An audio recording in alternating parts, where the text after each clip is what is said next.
Hello there. It's just me, Grizzly Jim, and I have the pleasure of sitting next to Patience Wood, the future of Great British Archery, and we're just going to have a little bit of a chat and talk about archery and see what's what. So, hello, Patience. Hi. Thank you for coming in to see us. Yes, I mean, I don't want to be too formal about these things. I like to keep it nice and flowy. But let's start the ball rolling with a very simple, very basic question. So, how did you get started in archery? So it was 8 years ago yesterday, actually. I did my beginner's course. Happy anniversary. I know, right? I'm getting old, honestly. Don't say that, because what, you 17? I know. Old. It's 18, 4 months. I hurt my back coughing the other day, so don't be like, oh, Sometimes my back clicks if I breathe in really hard. It's great. I can't get up without making a noise. I make dad noise. Anyway, it's not about me. It kind of is, but it's about you. So yeah. But yeah, I initially picked up a bow through scouting. We did a Robin Hood scout camp when I was a cub, and I picked it up and I was like, I'm actually quite good at this. Quite good. Yeah, I was like, keep on this. Yeah. I'm good at this. I'm almost as good at this as I am sort of modesty. You know. Yeah. I'm the Kanye West of modesty. Yeah. That's cool though. Like, I mean, right, you might know the answer to this. Is there a badge for archery in scouting? There is. I think I don't know what it's called. It's like I think it's like a firearms badge, but you can get it through archery as well. My kids are all in the scouts, cubs and whatnot, and I was looking at the badges and I couldn't see one for archery. I think it's under firearms, but you can get it with archery as well. Okay, I think we need to get a proper archery badge in the scouts. Can you have a word? Can you see what you can do? So you went through scouts, which I mean a lot of have-a-goes sort of happen through the scouts, and I think it's really good. It gets a lot of people Definitely. shooting, and that's what we want really. Ultimately, at the end of the day, get people shooting. So you got the bug from that, and what did you do? Did you go and join a club? So my auntie, who was my cub leader at the time, she was already shooting, so she was like, right, come with me. Yeah. We're gonna go try out. Where did you go? Where's your club? Bevington Archers. So it's in Birkenhead, but we use like Birkenhead. You said it wrong. Say it stereotypically. What, Birkenhead? Birkenhead. That's better. But it's in one of the playing fields of the school. So I just went down and I was like, have a go. Have a go. See how I can go. And what was that with the recurve compound? Recurve I started with, and I think I must have done like a month, maybe even less. And they were like, have a go at this. We need a compound, and rest is history, really. Rest is history. Yeah. So that's pretty good. So you're a pro shooter, a staff shooter for my bow, obviously. And what's that like? Like, what's it feel like to be like repping a brand? Is that? It definitely feels really good. When I first got the shirt, I was like, oh my god. I refused to get a my bow shirt until I was sponsored. I was like, no, I'm not having one until I've got the sponsored shirt. That's good. Because I remember when I first got the bow, obviously I knew a lot of the staff shooters anyway. Yeah. And I could always see their shirts, and I was like, secretly just like jealous. I was like, oh, But I want your shirt. I'll get one when the time. I know. And when the people time's were like, right. well, you can just buy one. And I was like, no, you give them one. I like that. I'm a bit like that. Yeah. I was like, no, not happening. So that's like whatever sport you're into, like fishing, golf, archery. There's always people that kind of wear brands for free, and as companies love that because like, hey, like these people are representing us, and we haven't had to give them a penny. In fact, they've had to buy it. Yeah. So, but that's cool. But you was like, I want that, and you went out and got it. Yeah. So what was that like? What was did Ben contact you? And no, so one of the other pro staff shooters, Stuart Taylor, he's my coach, and he introduced me to Ben. Yeah. I remember I met Ben, and I was like really nervous. I was like, oh my god. Oh, Ben's lovely though. I know that now, but like at the time I was like, oh my god. I was like starstruck, and I was like, oh my god, it's Ben. I was like, he's gonna love that. I should probably edit this out don't tell him. just to no, I'm gonna leave it in. But yeah, like, you made the bow.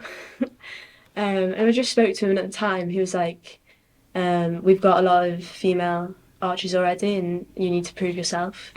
And I was like, he said that, and I was like, okay, what did he? So he was like, I'm not going to sponsor you yet, but he gave me a bow, and that was a big thing because like financially, just getting bows in general, It's not cheap, is it's it? not cheap. It's And not. he basically was like, I'll give you the bow because I believe that you are good, but you're just not at that level yet. And then it kind of just gave me that fire to be like, I want this. I'm gonna. And Yeah. that was a revolution. Yeah, it was a Revolution 37, the blue one. The blue one. That was the first time. Simon, yeah. Named after Simon. Simon Scott. Yeah. Because we had the same bow and I thought it was really funny and it freaks him out. It probably would. Yeah, freak him I out. thought it was quite funny. So Yeah. I wonder if anybody's got a bow they've called Grizzly. So you kind of join a club, you get sort of, you start shooting a compound, things are moving forward for you. So what gives you that kind of, what's your driving force? What keeps you kind of, what are you trying to get to? What's your kind of ultimate goal? it's a hard one, I think, like what my ultimate goal would be. I think probably the most basic one you could go world number one, obviously that is something that you always want to strive for. Yeah. And shooting with Ella all the time, it's like you see that and you see the level and you're like, I want to be there. So that is a big one for me. What's that thing they say? You got to practice till your idols become your rivals or something? I don't know. There's something.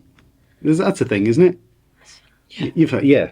Sure. Yeah. We'll Just agree with go me. with that, Just agree with me. Yeah, of course. Yeah, of course. So I mean, that's good. So that's your goal. You want to be world number one. Yeah. You want to take the world by storm. Be the best archer in the world.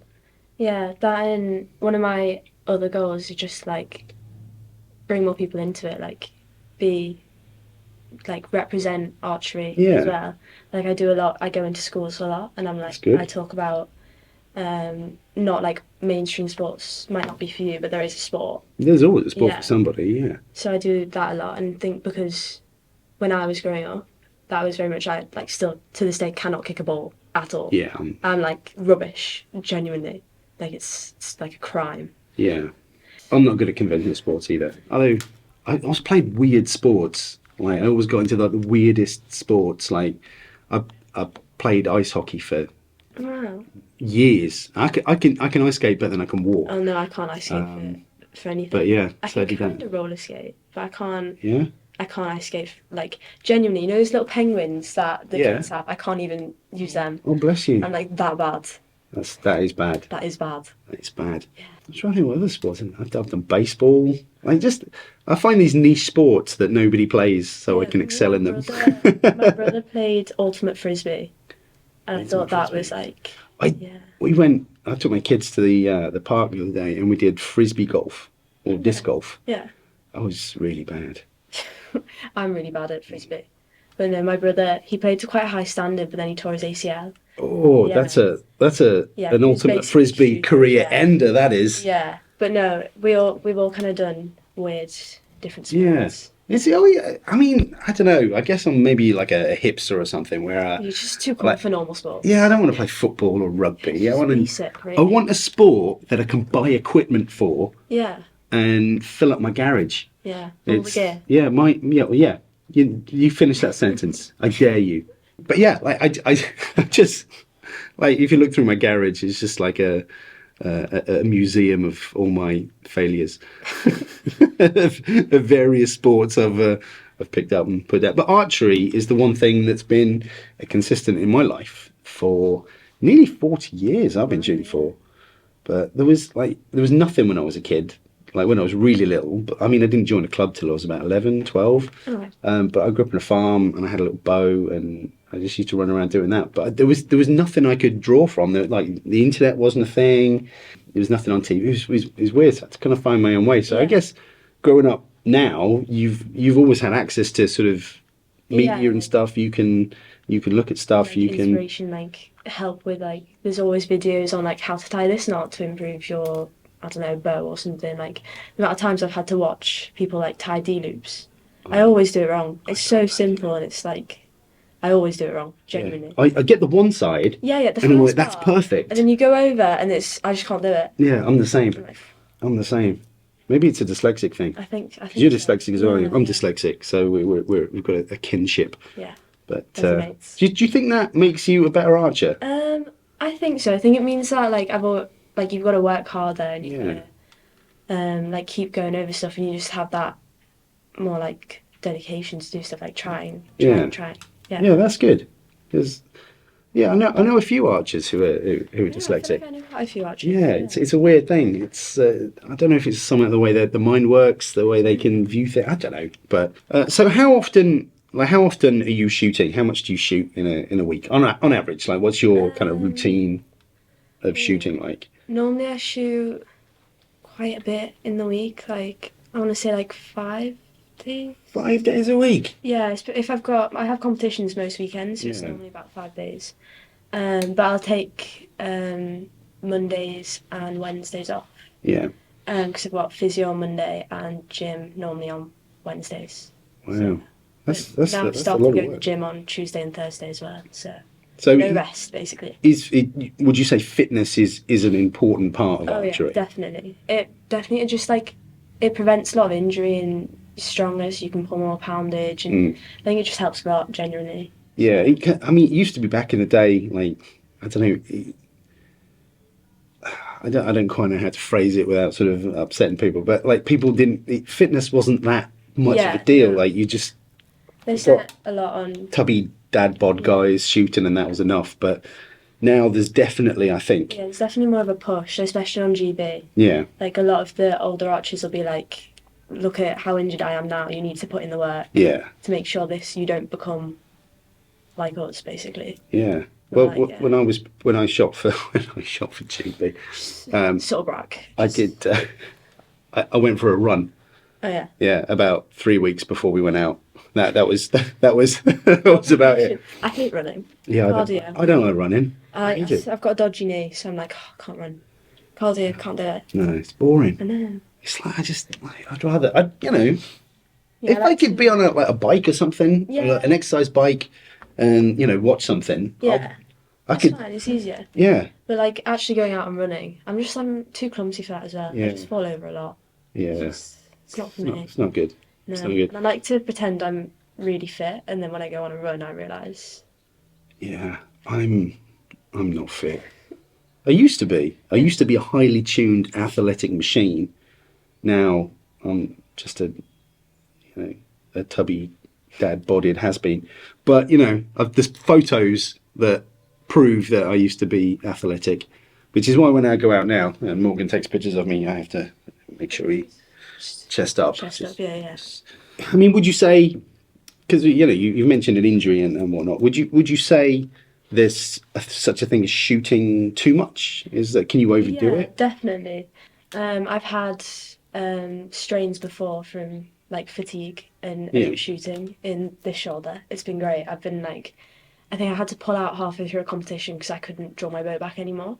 Oh no! Because the strain, like, it got so bad, like I just couldn't shoot anymore. What was the issue? What was causing that? Basically, the way I was drawing up, one of my muscles just wasn't activating in the right time. So over time, I was giving myself a strain because I was using like the muscles through here, and obviously that's not how you're meant to do it. No, that's not good. It's like for a completely wrong. master. Completely wrong. And basically, I just had to take a while off. And since then, it's kind of been like finding that balance between how much you can shoot, or for me, it's the volume of arrows I do. So I've got to make sure if I'm going to do high volume, I've got to space it out throughout a day. Because if I shoot a lot in 2-3 hours, my shoulder will start to go. And it's definitely like you've got to keep in mind what works best for you. Like some archers can shoot like 500 arrows a day and they'll be fine. If I tried to do that, I think I'd just start falling apart. Yeah. Just gradually, and my draw would just. Yeah, I'm It would exactly look crazy, the same. yeah. After about 12 arrows, I Yeah. stop it. I was like, I'll get to like 4 or 5 hours in, and I'm like, how many more?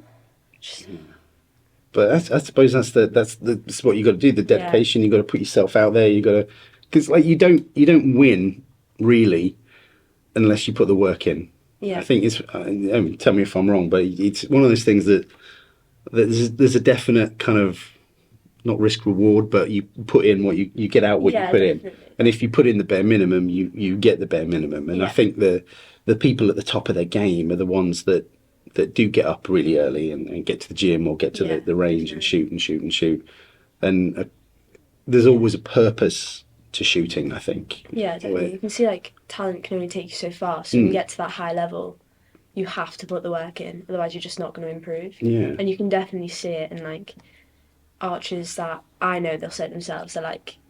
They're really naturally talented, but if they don't put in the work, they'll be like, well, I'm never going to improve my score because it'll only take you so far. And I've never been one that's been like naturally really gifted. I've always had to like train to get what I like get to where I am now. And I'm like, if I take 2 days off and I'm like all of a sudden just can't shoot, and I'm like, great, cool, lovely. Brilliant. So I mean, on that sort of level, like probably a difficult question, but what's your mental game like?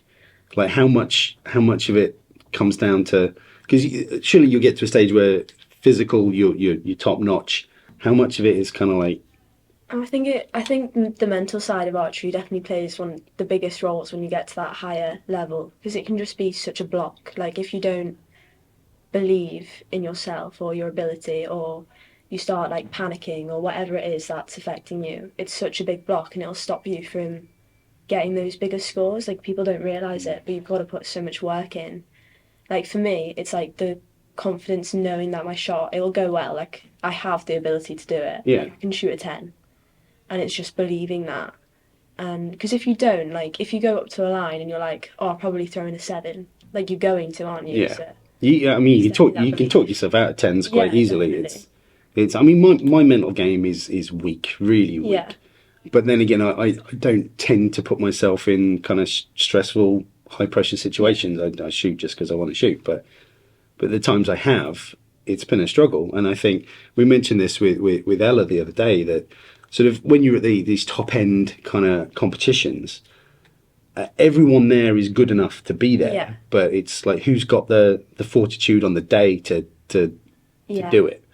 It definitely plays like it's one of the biggest things, and you see it a lot when you're out there and you see people and you can tell they're struggling, and it's definitely just who's coping better. A lot. Like obviously there's some people that will be more skilled naturally, but if they're really struggling, like they can't get their shot off because they're panicking at full draw.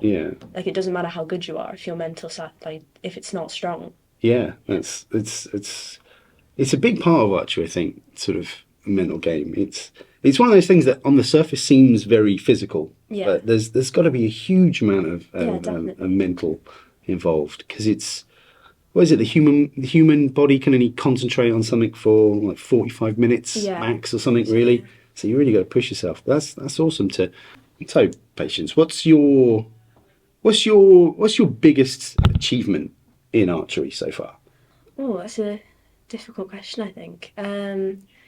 I think it was last outdoor season I shot in Limerick at the youth games. Yeah.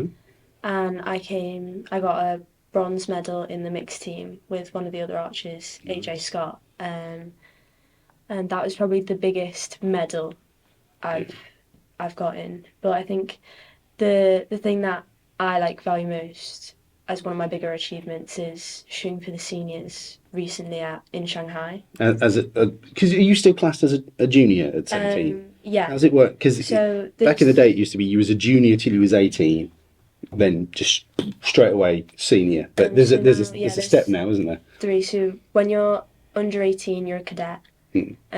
Which up until I think it was last outdoor season I was shooting. Up until then, I was shooting as a cadet. And then there's under 21, which is juniors. And then that's the jump to senior once you're 21. Yeah. Or turning 21. Like I'm 17 now, but I'm a junior now because I'm turning 18 this year. Okay. So I'm unfortunate because my birthday's in September, so I lose a year basically. Yeah. But I've been shooting as a junior since when I was meant to be a cadet as well.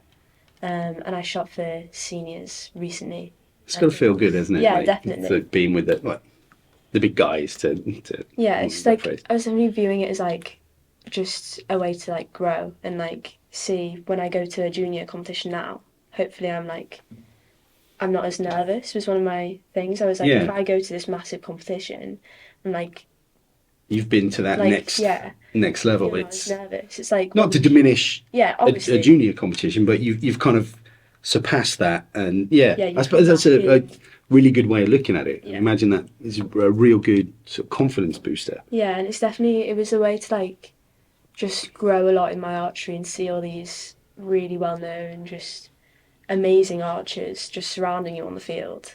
And it was nice to just be in that environment and Yeah. learn and grow in there. There's never an opportunity not to learn anything. Yeah. I think you're always learning stuff, and that's what I like about archery. Because I say I've been in it a long time, but I'm always learning stuff. There's just stuff that you didn't think would be like just some random guy in the shop, will teach you something that Yeah. you never You never even thought about it. Yeah. And it's good. And I like the fact there's never really I think there's a polar right and a polar wrong to approach it. And as long as you're safe and Yeah. you're not hurting yourself or someone else, and you're enjoying it, I think it's a good sport for that. And there's no limitations. You can see anyone can shoot. Yeah. Like, even like let's see, Matt Stutzman, the armless archer. Like, you'd think that would be a barrier Yeah. to us, but it's not. And then they're just like amazing. Yeah, it just rocks up with no arms. Yeah. They're like, yeah, it's all chill. Just don't need arms. Don't need arms. Yeah. Don't need arms. It's crazy. Obviously, you've been in archery for a while, but who's someone that you've looked up to? Who's kind of like an idol that you think, that's I want to be like them when I grow up. Oh, I'm not sure. I've never really looked at like just one person and been like, Just a group of people. yeah, like, just like, I think I've never really seen like one person been like, I want to be exactly like what you're doing. I want to be like that. That's good. It's always like you see a group of people and you look at different archers and you're like, wow, you do this really well. Like, I want to be like that. Or like you see, like, for example, Ella, and she's world number one, and obviously that is one of my goals. Like, that's what I want to do. That's what I want to be. You're and, after like, her. obviously, I mean, Did you hear that, Ella? She's coming for you.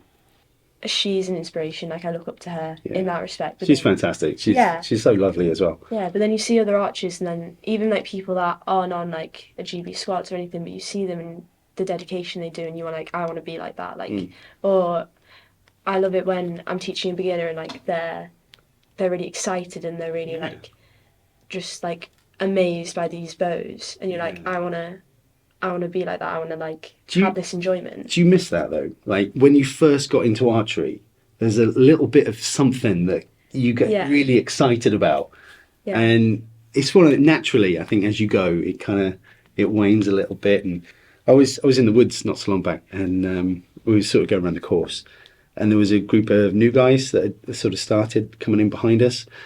Me and my buddy were just walking around doing our thing, but they was having such a good time, laughing and laughing at the misses, and I missed that. Yeah, definitely. Like, I remember the first time I got onto county, and I was a reserve. Like, I didn't even really shoot for them, but I was so excited. And I remember like I was like, this is like the best achievement I'll ever achieve. Like, this is like massive.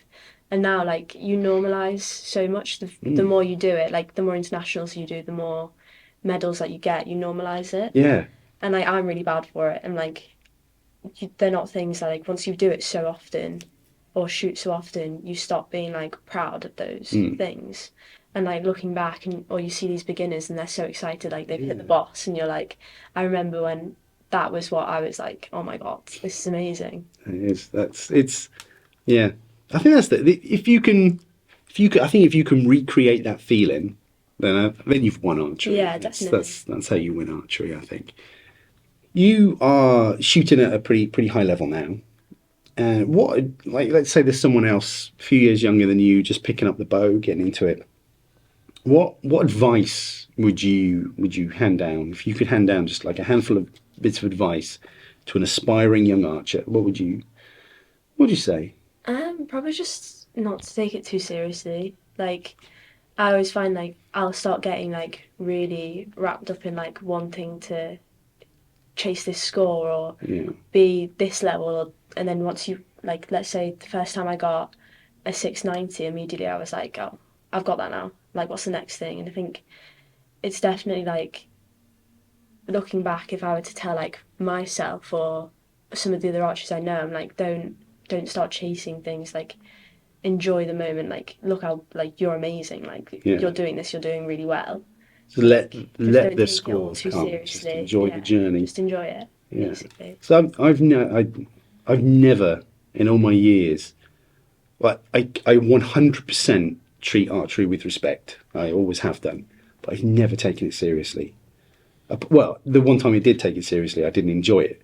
Yeah. But yeah, I just try and enjoy it for what it is. Yeah. And remember, like at one point, like when I was a kid, I picked up a bow and I thought it was the coolest thing in the world. Yeah. And I try and personally, I try and remember that when, especially when things are going bad. I was like, Yeah, definitely. I picked this up because it was cool and it was something fun to do, and yeah, so that's amazing, really.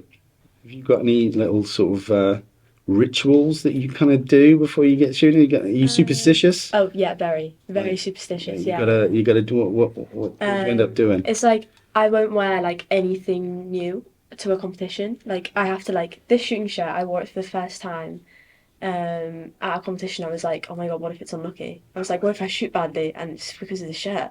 Did you shoot bad? No, I shot really well, and I was like, oh my god, this is the shirt now. Or you need a new This is- shirt every I know, competition? you can't put that in my words. Imagine I run Ben out of what. I don't know how much these shirt costs, but probably a lot. I Probably. need it every I'll have a word. I'll see what I can do. No, or like I always wear this bracelet the right way round, so it says What's it say? you don't. It says "fuck the patriarchy." You can't say I know, that's why I was like. You can't say. But then I always wear the same jewelry as well. Yeah. Like all these necklaces. But I go through like stages where I'll shoot really badly, and I'm like, New necklace. I was Take like, it off. put this necklace on last, and obviously it's unlucky now. I'm like, I gotta take it off. Can't wear it. I know what you mean, though. On my quiver, I have like loads and loads and loads of little trinkets, like Oh dear. just around it. Like, Do you rattle as you walk along? I really do. Like, Oh, she's a my rattler. quiver. When I was packing for Shanghai, I realised I took my quiver out of my bag and it was like 2-3 kilograms. Oh my I word. know, it's so bad. And what do you, when you go somewhere, do you find a little thing and Genuinely, I'm like, this is a problem now because people will give me stuff and I'll put it on my quiver like when I get back because obviously unlucky can't wear it on my quiver straight away. no, God no. How? What if it's I have to Heaven shoot? forbid. I know I've got to shoot with it in practice first just to make sure, just see Yeah. how it goes, and then I'll just leave it on my quiver and I've got so much stuff in my quiver. Like I've even got like a Nando's chicken sign in my quiver. And then those chickens, like Like, you know the things the metal. Yeah, I've got one of them. You could do some damage. How Yeah. you stole that, didn't you? No, You shouldn't have that. I didn't steal it. Like Nando's are going to come for you now. No, I'm literally like marketing for them. Okay, we'll Like, allow I'm, it. I'm bringing them business. Well, Honestly. do you like a Nando's? I do, yeah. I mean, like when we go out as a squad, we normally go to Nando's, but it's really good for allergies, and I'm lactose intolerant. Oh, I okay. know it's a pain on trips. So no milkshake for you. I know it's really sad. Ice cream? No. Can't have it. No cheesy pizzas? And I basically just had dust. Dust and chicken. Yeah, basically. Sad existence. No. What level of spice do you go for at Nando's? Obviously, they're really hot. That's That actually, one. yeah. I actually get the extra hot. I like Perry Tamer because it's sweet. It's. I mean, I take it. I don't mind spice. I'll take a medium maybe, Okay. but See, I don't think it's actually that much more hot than the medium, the extra hot. yeah, I think they're just lying to people. it's just all the same. Yeah, I you know. think so. They did like a barbecue thing that was really nice, like a spicy barbecue I know. type thing. That was quite nice, but yeah, I like my kids. Like when they go, they had this thing called Perry Tamer, and it was like a little pot. And it was like it's like this sweet kind of sauce, and I was like, that's really nice. But I do feel a bit lame when I ask for a Perry Tamer. I mean, honestly. But I don't mind a bit of Just spice. uncool. I'm not uncool. I'm quite cool in certain circles. I've been told Once. once, twice. So is that your go-to? Yeah, it's easiest, I think, when I'm, like, if I'm going out, because a lot of the stuff you can, like, pick in, don't they do that, like, I don't know what it's called, but you can, like, make your own, and it's, like, you just pick whatever you want on it. Yeah. Or I'll get, you know when you can always get the two sides, Yeah. obviously. Why would you only get one? And I get, like, a double chicken burger, but then I'll get the garlic bread, and I'll split the chicken, so I have, like, a garlic bread burger. You are living in the future. I'm, like, top tier. Top Would tier. recommend. Would recommend. I'll try that. Recommend it, yeah. So I've got a friend who we go to McDonald's and he gets a cheeseburger, Yeah. puts chips on it. I've never done that. Because a chip and cheeseburger gives you a satisfying kind of No, mouthfeel, yeah. but it's nothing special. It's nothing special. So yeah, we've talked about Nando's. Maybe they'll send us some Maybe. vouchers. It's like, hit me up. Hook us up with some vouchers, Nando's. See what we can do. What's that? Can you the black card? Is that a real thing? I don't know. Nando's black card? Imagine, we just get one now. What if they only sent us one? Do Be fighting you. you reckon you could take me? Maybe. I don't know. You do look kind of wily. Scrappy. Yeah, you look like well, you're up north as well. Yeah, so yeah. straight away, you know, there's going to be like fighting dirty, pocket sand. Mm-hmm. Yeah. I'm not going to go there. You can have it. You can have it. Talk us through a little bit about. You don't have to get into too much detail, but talk us through your shot cycle. Like, what's a shot look like for you? Well, I always spin my arrow. It's like a part of like I spin my arrow. Yeah, like a Yeah, like a Twizzler. you know, it's because I'm just like cool. You're pretty cool. She's pretty cool, like- to be fair. It is actually quite lame, but Yeah. it's part of the shot cycle now. So I wasn't sure of the coolness level when we was talking before, and you know when I was trying to get you to come in, I was like, is she gonna be cool enough? Really lame. Yeah, I mean, but no, it's No. you've passed the coolness test, Thanks. so Good to know. you're up Yeah. there. Like writer Yeah, in my profile. Yeah. Like, Grizzly Jim says I'm cool. and that goes a long way. Yeah. I'll have to get some badges made. But yeah, okay, so you twizzle. Yeah. That's- And then, so I've got like I've got words that I say in my head. Like a mantra. Yeah, like before I shot, that's not grammar. That's not grammar. That is not. It's fine though. You're so I'm too dyslexic. cool. Dyslexic, I'm am I too cool right? for it, honestly. Before I shoot, I'll say smooth, confident finish. Ooh. I know. So it's like smooth because my draw is very dodgy sometimes. Is it? Yeah. Is it not smooth? It's not smooth. So I've got to be like smooth shot. Smooth it Smooth out. shot P. Come on. You've got this. Confidence like when I put my thumb on my trigger because sometimes I just won't put it on enough. Yeah. So it's like do it properly. Come on. Get it on there. Yeah. And then finish is just like make sure you don't drop your arm. Like just finish nicely. Like you're posing basically. Nice strong finish for Yeah. the cameras. Yeah, for the cameras. For the cameras. It's all for the cameras. Yeah. Look good, Yeah. shoot good. Yeah. No, feel good. No. Look good, feel good, shoot good. That's my mantra. Yeah. All for the cameras. That's why Who's I dye my watching? hair a lot. Only girls watching. You know. But that's cool. So and then what talks about the more sort of technical aspect, like I mean what's your shot look like? Are you really pulling into the back wall? Are you It's a lot about like for me it's very much like that push pull balance. Yeah. Like when I'm at full draw, like I also say like put like equalize, like push equalize, like make sure it's all even because I'll forget one or the other. Yeah. Like I'll be at full draw, I'm like, oh butterfly. Oh, squirrel. Oh, what's that? So I'm like I've got to make sure I push like properly like into my bow. Yeah. That's one of the things I focus on mainly. And it's just like making sure my thumb's around because my release is set quite light. Like Yeah. my release is really smooth. Well, I was playing with your release aid earlier. It's that's how I'd set it. That's Yeah. nice. It's Yeah. just enough to because I used to I was good at shooting in the wind because I could just punch the crap out of it. I've never been able to like whenever I try and like punch now. When I first used the trigger, I was like, but now like if I try and punch, I like just shoot a 6. Yeah, I just can't do it. because you're too good. I'm just that good. Too good. You never fancied a back tension or a I hinge used or to shoot a anything. hinge, but then But your nose is quite kind of straight. You know, normally you go, hey, tried a hinge yesterday. You know, someone no, will smack himself in the I face. used to shoot one, but then it kept like going off the way I held it, the way I draw. A bit of It twist was or like, something. yeah. So I just kept punching myself in the face, just like continuously. It was like, when am I going to do it today? Yeah. Basically. So I started to get like a bit like target panicky. When I'd like draw, and I'd be like. So I had to go back to the trigger. I think there's triggers are the way, to be honest. That's But what it was Ella that moved me off the trigger when I first had it, because basically she saw me punching and was like, "Oh my god." she shoots a trigger, right? Yeah, she She's does got that but- spiky thing on it. But when I first met Ella, it was my first youth fest when I was, I want to say like 11 or 12. Wow. And we were in a team together with Grace Chapel. And she basically saw my release and was like, mate, sort it out. sort it out. And she gave me, I think it was one of Layla's honeys. Yeah. And they were like, shoot this for the rest of the competition. And I was like terrified. I was like, yeah.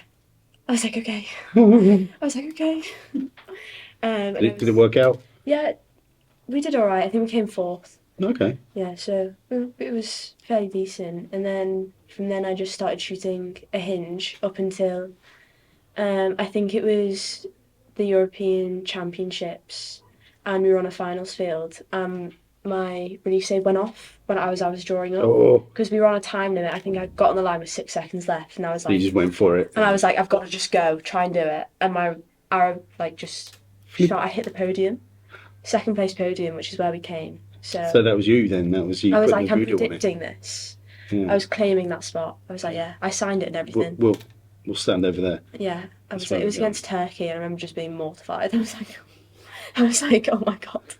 Yeah. I thought I was like, what if I'd like, because it went off and it was like a really loud noise. Like off the line, I was like, oh my god. And I was like, what if I like hit a cameraman or something? Like, imagine. They know the risks. Oh my god. they know the risks. It's fine. Yeah.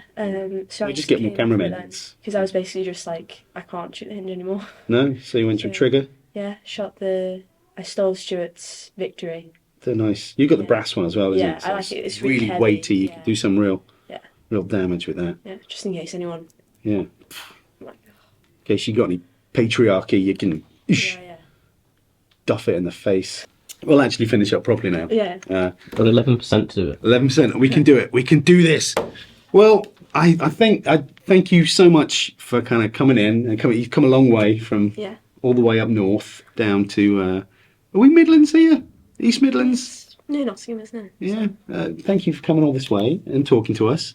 It's been lovely to have you. I think you're just nothing but a force for good in the world of archery, and I genuinely think that Patience is one to watch. And I think in a few years' time, you'll be up there. You'll be fingers crossed. Yeah, but don't forget where I came the platform that I gave you here today. I've like the boost I gave. Just want to thank Grizzly, and just big stepping stool for me. Yeah, I am a big deal in the archery world. I'm really just. I'm like a famous, Kardashian, really. I'm like a Kardashian of the archery world. Like, I don't really do anything, and I make a big fuss.